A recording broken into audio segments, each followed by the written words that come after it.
एक अगर हम टेंटेटिव टाइम टेबल को देखते हैं आईपीओ का, तो आईपीओ का ओपन है 24 अगस्त से लेकर 28 अगस्त तक। अलॉटमेंट है 31 अगस्त 23 यानी थर्सडे के दिन। जिनको भी आईपीओ अलॉट नहीं होंगे उनका पैसा रिफंड हो जाएगा फ्राइडे को 1 सितंबर 23 को। शेयर्स जिसको अलॉटेड होंगे उनको क्रेडिट हो जाएंगे अकाउंट में मंडे को सितंबर 23 के अंदर, और लिस्टिंग डेट है 5 सितंबर ट्यूसडे को, यानी कि ये जो लिस्टिंग होगी वो एनएससी और बीएससी दोनों के अंदर ही लिस्टिंग होगी। विष्णु प्रकाश आर पुंगलिया लिमिटेड 24 अगस्त को अपना आईपीओ मार्केट में लेकर के आई है, और मार्केट में आईपीओ के लॉन्च होने के कुछ ही आवर्स में जो आईपीओ है वो ओवर सब्सक्राइब हो गया है। तो आज के इस वीडियो में हम जानेंगे विष्णु प्रकाश आर पुंगलिया लिमिटेड के पूरे बिजनेस मॉड्यूल को, और जानेंगे कि इसमें आपको अगर इन्वेस्टमेंट करना है तो ये आपके लिए कितना फ़ायदेमंद का सौदा रहेगा।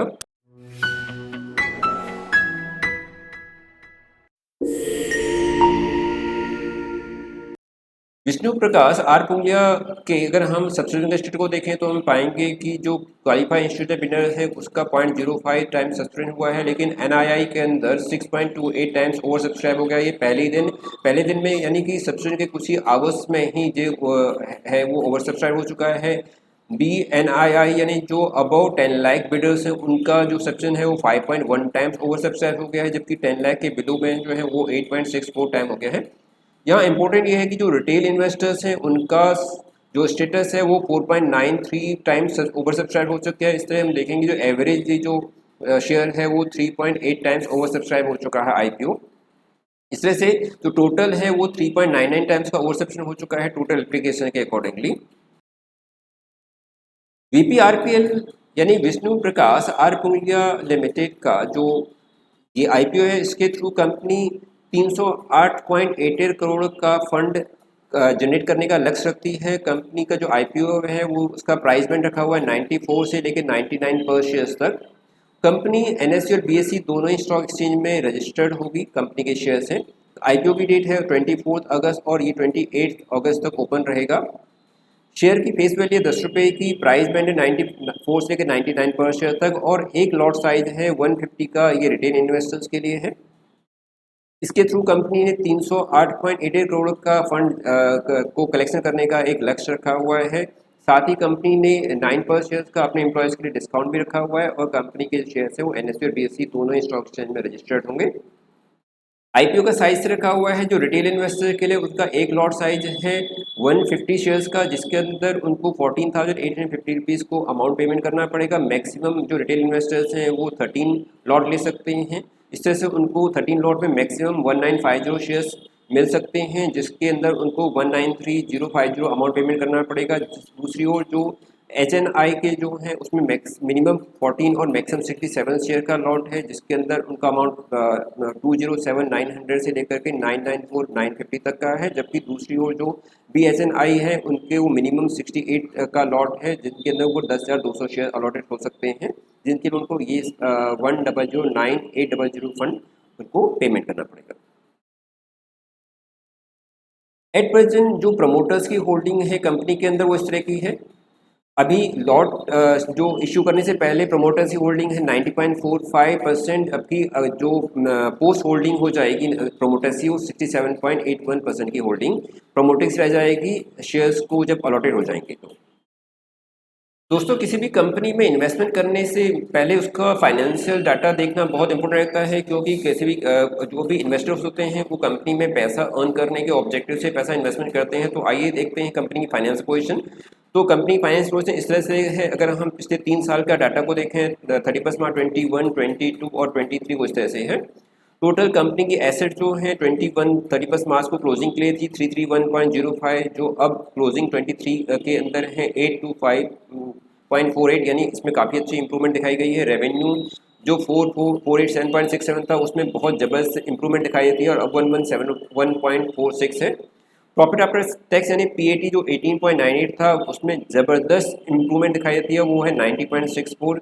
नेटवर्थ जो 21 को थी वो 113.61 थी, अब हो गई 314.51। ये सभी डाटा जो है वो करोड़ में है।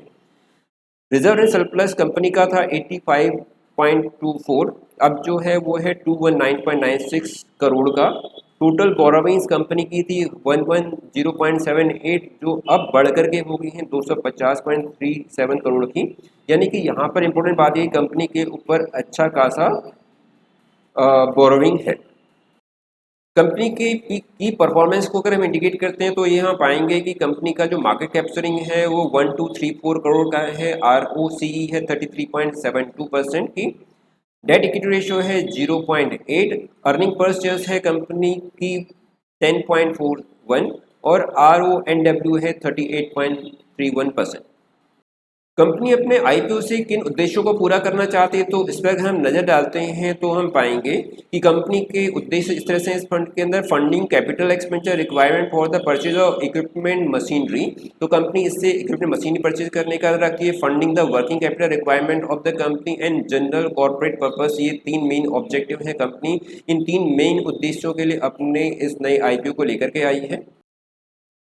जैसा कि मैं आपको पहले बता चुका हूँ, सब्सक्रिप्शन शेयर्स कंपनी का इस तरह से है जिसमें एनआई के लिए कंपनी ने शेयर ऑफर किए थे 4635,000, जिसमें शेयर्स 6.28 टाइम्स सब्सक्राइब हो चुके हैं। यानी इसके ऊपर जो बिड आ चुकी है वो 291,04950 की बिड आ चुकी है यहाँ। और दूसरा सबसे जो इम्पोर्टेंट बात यहाँ पर है रिटेल इन्वेस्टर के लिए, जिसमें कंपनी ने 108,15,000 शेयर इशू किए थे, जिस पर कंपनी को 4.93 टाइम्स जो सब्सक्रिप्शन है वो ओवरसैप्ट हो चुका है।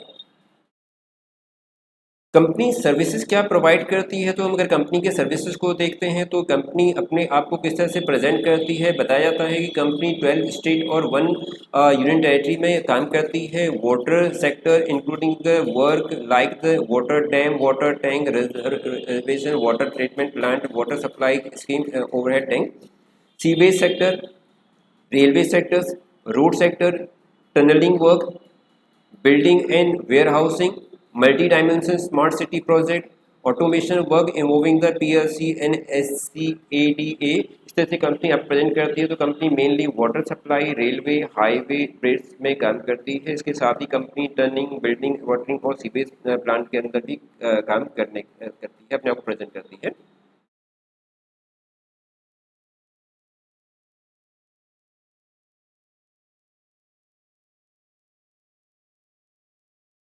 तो दोस्तों, यदि आप भी विष्णु प्रकाश आर पुंगलिया के आईपीओ में इन्वेस्टमेंट करने के बारे में विचार कर रहे हैं, तो इसमें आप अच्छा रिटर्न मिल सकता है, क्योंकि हम जिस तरह से कंपनी का आईपीओ पहले ही दिन ओवर सब्सक्राइब हो गया और रिटेल इन्वेस्टर्स ने इसमें बहुत अच्छा इंटरेस्ट जनरेट किया है। साथ ही अगर हम ग्रे मार्केट को देखते हैं तो ग्रे मार्केट में जो शेयर का प्राइस है वो 55 रुपीज़ का ओवर दिखाता है, यानी कि 54 रुपीज़ के एक्सपेक्टेड है कि ओपन होने पर इसमें 54 रुपीज़ का एक ओपनिंग जो इसके प्राइस बैंड है उससे ऊपर जा सकता है। तो इसमें आप इन्वेस्टमेंट करके एक अच्छा रिटर्न ले सकते हैं। साथ ही यदि आप मेरे चैनल में नए हैं तो प्लीज़ मेरे चैनल को लाइक एंड सब्सक्राइब जरूर कीजिए। Thank you for watching.